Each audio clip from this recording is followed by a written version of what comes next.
This is a Substation Design Suite physical for Inventor video. What we're talking about today is Inventor and Revit interoperability and Inventor to Revit directly located. The two methods shown in this discussion are both based on Autodesk documentation. Both rely on Revit project files and can have multiple Inventor references in the Revit file. Autodesk 2026 software is being used that has additional tools that previous versions of Inventor and Revit do not have. Upon initiating the work, Inventor will need the Revit interoperability extension installed. This will happen automatically in most cases. Method 1, Inventor to Revit directly located. This method would be used for placing a large substation model into your Revit file. The Revit file will update when the Inventor model is exported as a RVT. So each time you export to RVT, you can update your Revit model and it will bring in the changes in the Inventor. You'd use the Revit model as your reference for any design changes, and then you'd go back into Inventor to make those adjustments. This is the easiest and most direct workflow. We will be using the BIM environment placement tools found in Inventor 2026, and we'll be following these basic steps of preparing the Inventor model and then linking the Revit model into Revit. All right, our next step, we have the model I'm going to bring in. And what I want to do is prepare it for Revit export, RVT, Revit project export. So what I'm going to do, I'm going to create a view representation for that export. So I'm going to use the SDS iLogic tool to, to make that. And I'm going to come in here and run it. And it's going to be the Revit style. And I'll turn that on. So what I did for this example, I took out my ground grid. I took out small pieces like washers and small bolting, and I removed the lightning masts. So I'm going to come back in here. So now I have my Revit export. What next thing I'm going to do, I'm going to look at my model and make sure I have the proper I properties. Remember, I'm using Inventor 2026. When I come up to project, I have Revit category. So I can call this generic models. I can call it electrical. I could call it all of these, but electrical equipment is another one. But in this case, there is also specialty equipment. So if I come down to specialty equipment, so I'm going to call it specialty equipment in this Revit iProperty category. And I'll close that and save. I'm also going to check that all of my items in the parts list, because I'm going to bring in all parts into my Revit model. I'm going to come into my bill of material. I'm going to just check that it's set to that I have that value in there as well. So let's make sure that fits. So here you can see I got Revit category here. I got specialty equipment identified here. I'll come into structured or parts only. Let's go into parts only. I got a number of things in here. I don't need them all, but you can see the Revit category is in each part. I'm looking at each part. I got electrical equipment for my electrical equipment, makes sense. And I got specialty equipment for everything else. So anything else like a fitting, I have a specialty equipment for like a transformer. I got electrical equipment. So that is set in all of my parts in here. And I'm going to make sure I save that. You could use model states too. I made the Revit export as a view representation. I could have made model states as well. I prefer view representations. Okay, the next step, what I want to do is map the I properties. So I'm going to come into my environments, come into BIM content, and I'll include I properties. This is the Inventor 2026 menu. There's a couple of tools in here that are not in the older versions. So I have my properties. I'm going to go through, I'm going to select a number of properties. Typically, I select description. You can select cubic yards if you want. If it's in your model, it's picking up I properties that are in my model, whether they're custom or standard I properties. So I want description. Description is standard I property. Tag one, I'm going to include that. I want the tagging of any of my equipment. I often put a tag on there to identify that piece of equipment. You have a number of pieces of the same equipment, you want a different tag on it. Title. I have title in here as well. I have description, part number, and title. Even though this is title and part number repeatedly in here, it seems to not bother the software at all. And I'll say OK. So now I have that tagged. I'm going to finish my BIM content for now, and I'll hit save. My next step is going to be adding a UCS for this model. So what we're going to do when we're going to mate this into the Revit model, and I can add that UCS. So if we look at the orientation we're in here, I'm using the top view, and this is the orientation of my model. I'm going to go into Revit. I'll get into top view, and there's my top view. So you can see my top view, and I want to put my model in here. So if I have the same arrangement, I want the same arrangement. What I also need to do is show Revit project base point. So I'm going to come into visibility and graphics. I'm going to scroll down to site. So I want site, S for site. Expand that. And project base point. So I'm going to turn that on. We should see it pop up right around here, I think. Let's go over here, even though it's cut out. I'll go ahead and view this. So we should see it in the screen beside us here. It should be viewing in here somewhere. And I'll apply that. Oh, there it is. And say OK. So now I got my project base point. So now I can measure from that point, save and save often. So I can measure from this point to about where I want my model. I want my model in this area. Let's go back into Inventor, and you can see the orientation I have this. I have this as top, and in Revit I'm in top. But I don't want this orientation that I have in Inventor right now. I want it on the other way. So I want my shelter out on the other side. I want my fence and gate for parking over on this side, on the road side. So if we go back to the Inventor model, you can see the road here. So I want it right here with the shelter over here with access to the road possibly in the future. So I'll come back into my Inventor, and that's where I want it. So I need a project base point somewhere over here. So that project base point is going to be in this location as I showed here. So you can see that project base point, and I can take measurements and tools to find about where I want it to be, and then I can add my UCS. So once you work this out back and forth, you'll be able to put your UCS to where you want it. So I'm going to right click, I'm going to make that visible, and you can see my UCS is here. So this location is the location of the project base point in my Revit model, which is here. To remind people to fine tune your UCS in Inventor, you can come up to your model parameters, find your UCS origin, and start working with the numbers here to fine tune it. So your first pick is kind of a gross pick, and once you have it, then you fine tune it when it's finished. And you can do this interactively. Once you put your model into Revit, you can update it. It will update by itself every time you make a change in Inventor, save it and reopen your Revit or ask to reload the Revit.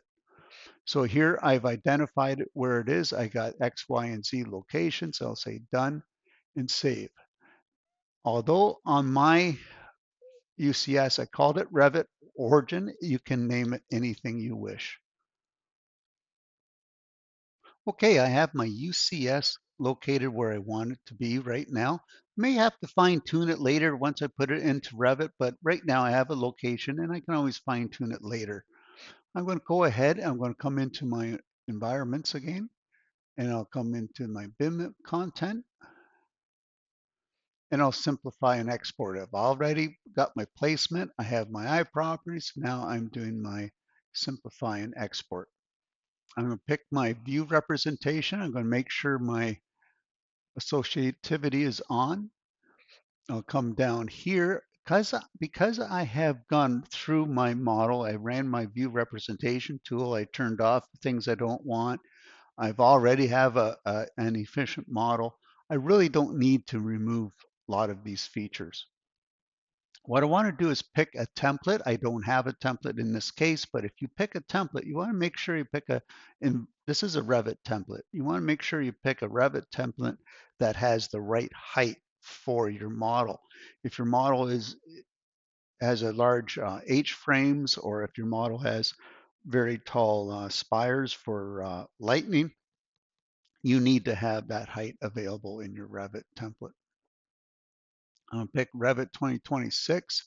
I'm going to call this video 1, and I'm going to put it in wherever I need it to be placed. In this case, it's just being placed in my project area of my Inventor. I'm going to select all parts. I want all my parts included, so I'm going to select parts only. I'm not worried about an IFC file. I'm going to use the color overrides from my source component. I like the colors I have, and I want to be able to see them in my model. And I'll say OK to that. That took about 40 seconds. And I'll say OK. And I'll finish my content. So I have a RVT available for me to work with in Revit now. Okay, so here is the RVT, the Revit project I exported. I have not put it into the Revit model I want it in yet. I want to look at it before I put it in there.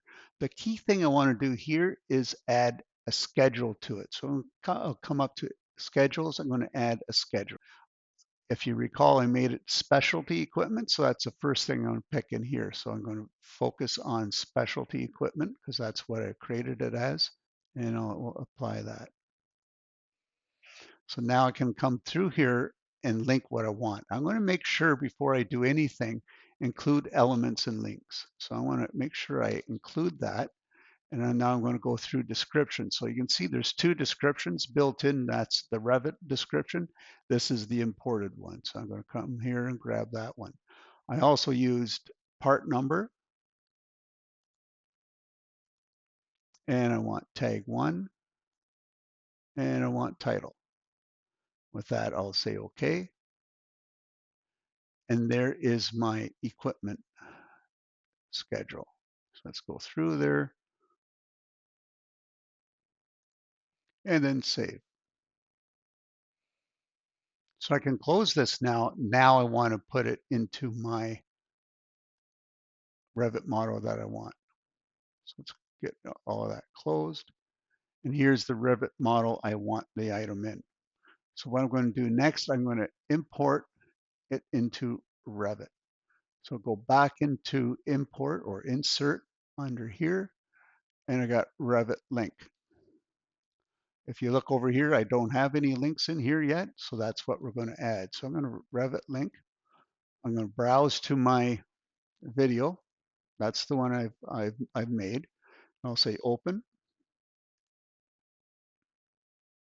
and there it is. If you look at the Revit link at the bottom here, it says internal origin to internal origin. That defaulted when I opened it, and that's what we need. And that's how it identified my UCS in the Inventor with Revit's UCS in the model. If I was a little bit off, I can take measurements and locate where I want this and go back into Inventor, update my RVT, open up this Revit model again, and the model will be adjusted for that.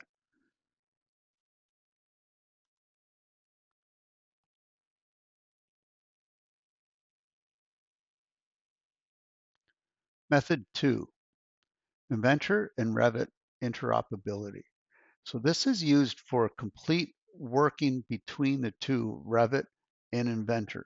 When the Revit model changes, the Inventor model will show an update is available. In an Inventor and in Revit, when you open up Revit, it will update, or you can update on demand the Inventor model, the exported RVT file. A coordination model must be used in this case, and it's created in Inventor. This is an Inventor assembly that consists of the linked Revit 3D view and Inventor assembly. Both Revit model and Inventor model can be used for design, meaning you can measure and look at each, the Revit model and the Inventor model. You can look at them both in one software or the other to help measure and locate items accurately. It's a bit convoluted workflow, but it's great for placing models inside of buildings and getting things to fit.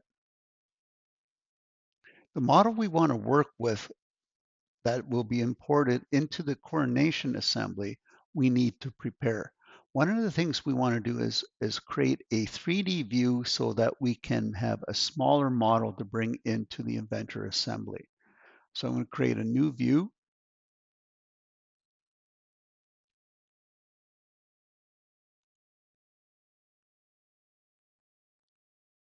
I'll rename it to something.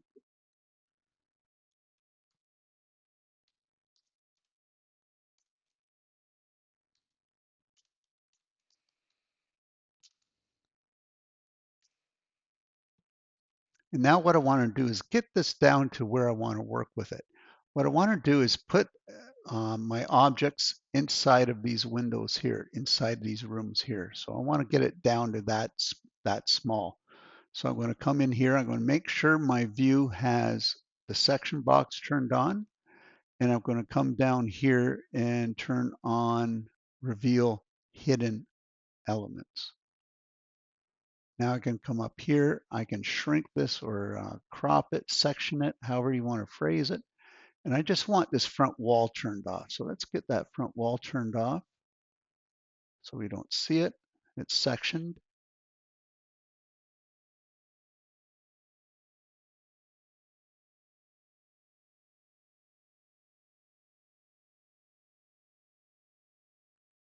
Okay, I've now created an Inventor assembly. It's a blank assembly right now.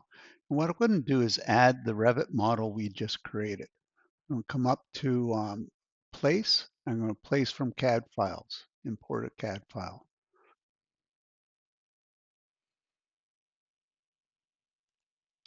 I'm going to pick the coordination window file I want. That's the view I want. And I can turn off categories if I want. I got 2,600, so it's quite a lot, but I'm going to ignore this and I'm just going to go ahead and select what I have and I'll say OK. And I'll place it anywhere. Right click and say OK. I'm going to ground and root this component. We want to ground it at origin. And I'll say OK. Let's get on this side here. This is the side I want to look at. This is the side of interest.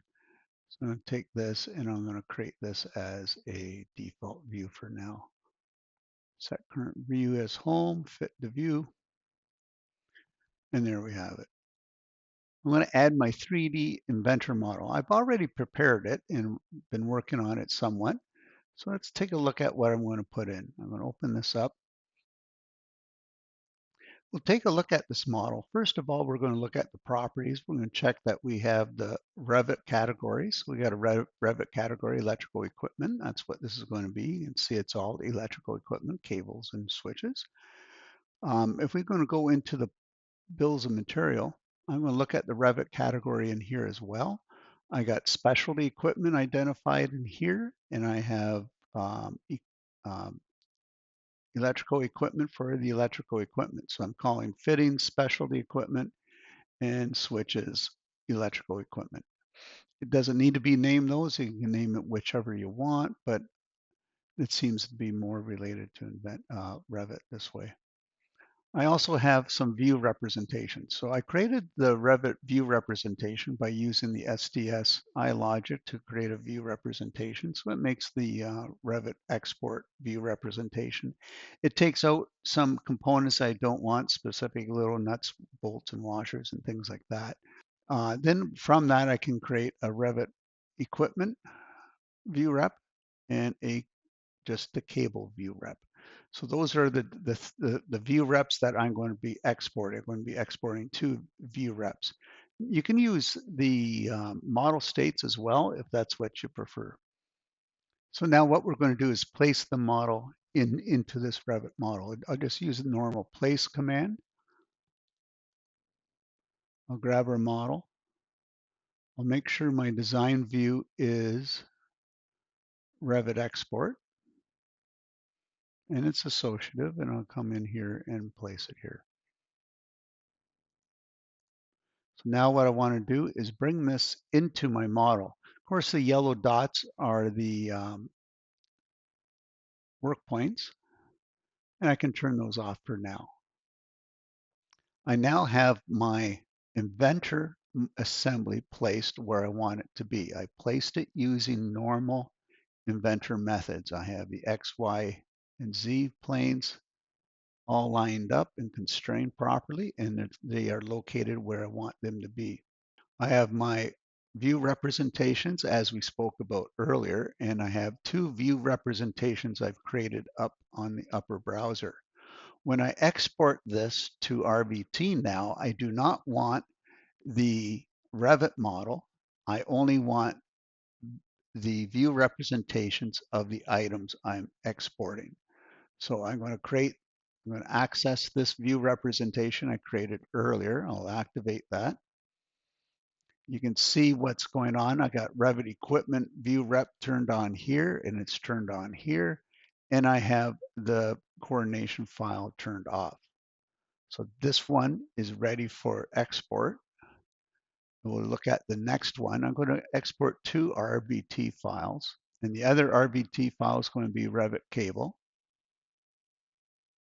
And you can see I have Revit cable here and cable here. So the idea with the two RVT files that I'm going to export, it creates a more granular work that I can do with the items I'm exporting. So I'll come up to my environments, come into my BIM content, and it doesn't matter which one I export first, but I'm going to check my include I properties before I do anything. I'm going to make sure I got my tag here, description, part number, and title. What I want to make sure I have is a default category, and this is going to be called electrical assemblies, electrical equipment. And I'm going to say OK. Now I'm going to simplify and export. Same as before when we did it with method 1. I'm just looking at, I want Revit cable. That's the attachment. I want it associativity on. I want my template in here. If you have a very high height, you may want to have a specialized template. I am going to call it, name is going to be called cables, Revit cable. Location is going to be the default location. I want all parts. I'm not going to worry about the IFC, and I'm going to use colors from base component. With that, I'll say OK. Remember, when I created my view reps, I removed some items, some smaller items that I don't feel are necessary in Revit, like the small washers and nuts and items like that. And I'll say OK. Okay, my first export is completed. I'm going to activate my Revit equipment.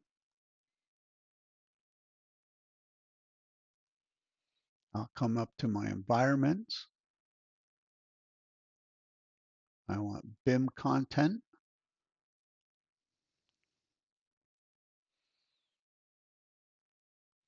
I'll look at my iProperties. I have the same iProperties all set. I have my default category, electrical equipment. I'll say OK. And now I'll export. It's Revit equipment. I'm going to make it associative. I'm going to rename my file to Revit Equipment.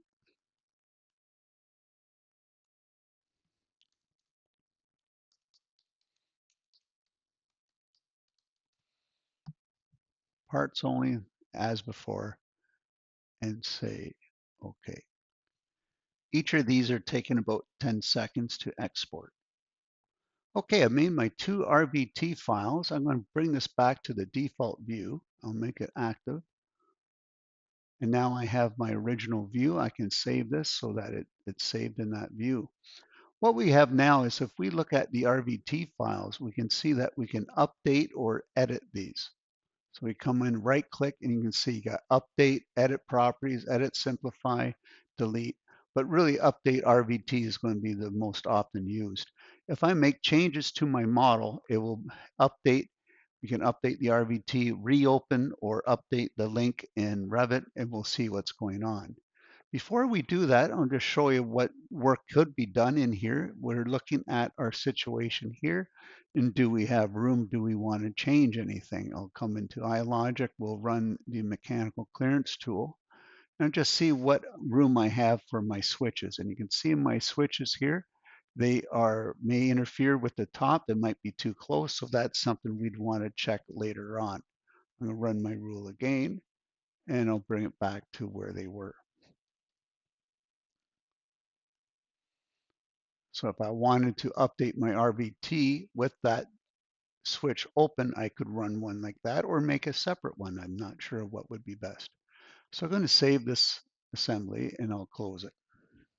I'll leave it with the switches closed. We'll come into Revit. Now I've already brought in the equipment and I've made a schedule for the equipment. You can see I have the equipment description, part number, tag, and title. I'm going to make another one for the other assembly. And let's get this into a 3D view. And here's our other assembly here. So we had the two RVTs. The idea of the two RVTs is possibly someone can work focused on the cabling. Someone could work focused more on the electrical equipment. I really just want to show that you have multiple RVTs in an assembly.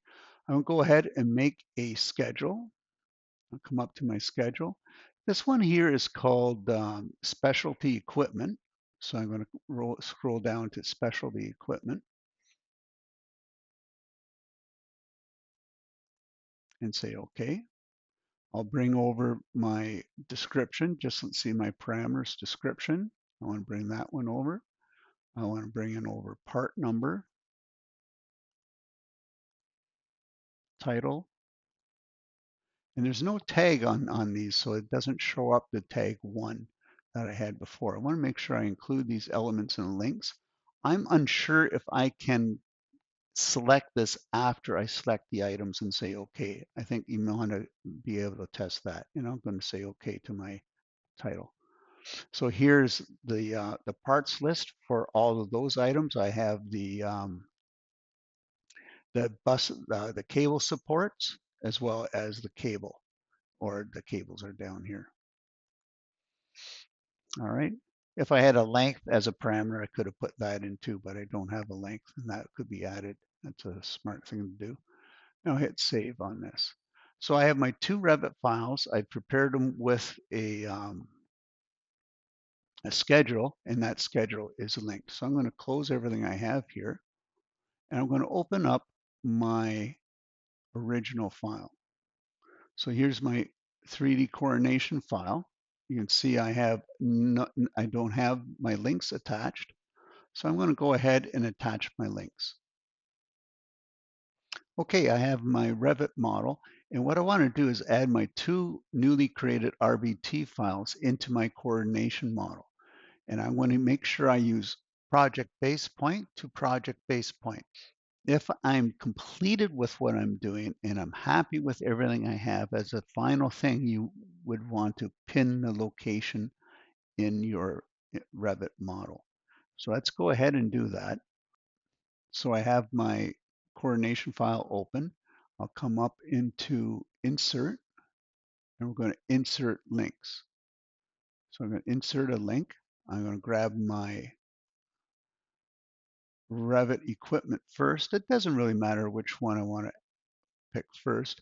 And I don't want origin to origin. I want project base point to project base point. All right, so that's what we're going to use. There's no real options here. I don't know why there's a pull down, and I'm going to say open. And there is my one RVT file. So it's placed precisely where I want it. And I'm going to go on and pick the other one. So I'm going to come up, Revit link. I'll bring in my cable, open that, and my cable is in here now. So now I can start looking at my Revit model and see what I need to change to allow the cables to come through the floor, make sure I have enough room up top. We can do back and forth interoperability between these two files. I can save the file. If I come into the 3D view, right click and activate that. Let's activate that. There's my 3D view, and I'm going to come way over here, and we should be able to see them in the windows. And you can see the, let's get this up here. It's really chunky with this. If I right click and go to accelerated graphics, for my machine, it helps me a lot. There we go. So now I can look in here and you can see that I have the model in there. I can look at my links on the far right and look at my links in here. I got my links in there. I have my part in there and my cables coming down, and I got the tree in the way. But you can change your 3D views however you need to do it. So I just want to show you to make sure you see it inside the model. And now I have those two items in there. I could still put a station out here using the other method, method one, and place it right there as well if I needed to.